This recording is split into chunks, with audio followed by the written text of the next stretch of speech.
This last weekend I rode the MS150 that goes from Austin to College Station with a one-nighter camping spot in LaGrange. It's a total of 150 miles, give or take.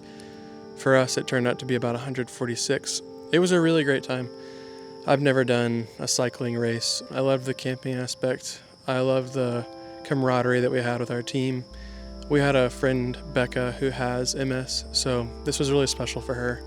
And she got to get alongside a lot of other people with MS and encourage them and be encouraged by them. It's also a huge funding event to research the cure for MS, and our team was able to raise $5,000. As far as managing my diabetes, it was really good. There were some challenges, and there were some lessons that I learned that I wanted to share with y'all. Mainly just two sort of big lessons that I learned. The first one is to pre-fuel before your exercise.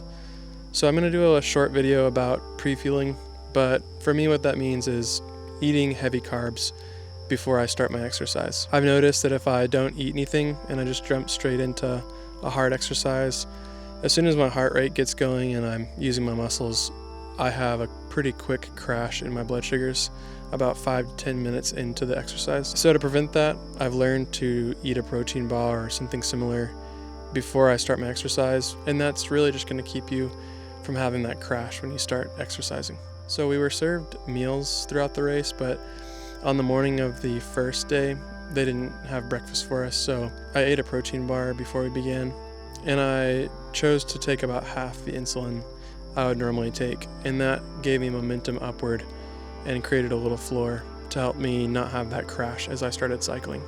The second thing that I learned about halfway through the first day, and I actually learned it from a friend, Zach, who I met a couple weeks ago. He's a fellow type 1 diabetic, and he works for Trek, the cycling company. Trek actually had bicycle repair shops along the route to help people with their problems. So I saw Zach at lunch, and he asked me how my blood sugars were, and I was kind of in a roller coaster pattern.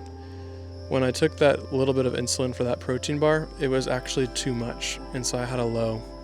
And then I ate, and after I ate, I saw my blood sugars rising.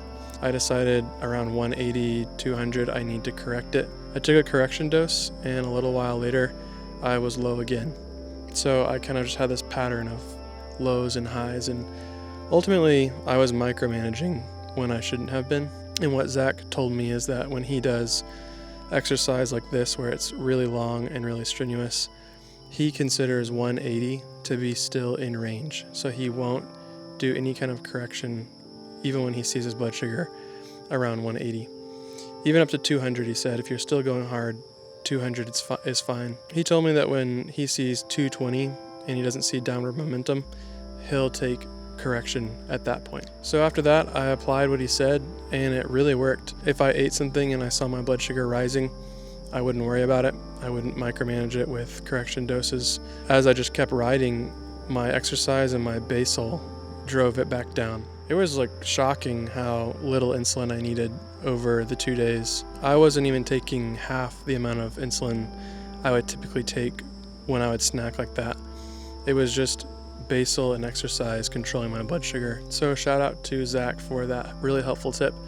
He has an Instagram, I'll link it below. So in summary, the two things I learned over the MS150 for managing my type 1 diabetes is, one, I need to pre-fuel. I need to eat something like a protein bar before I start exercising. That way I don't have that initial crash in my blood sugars.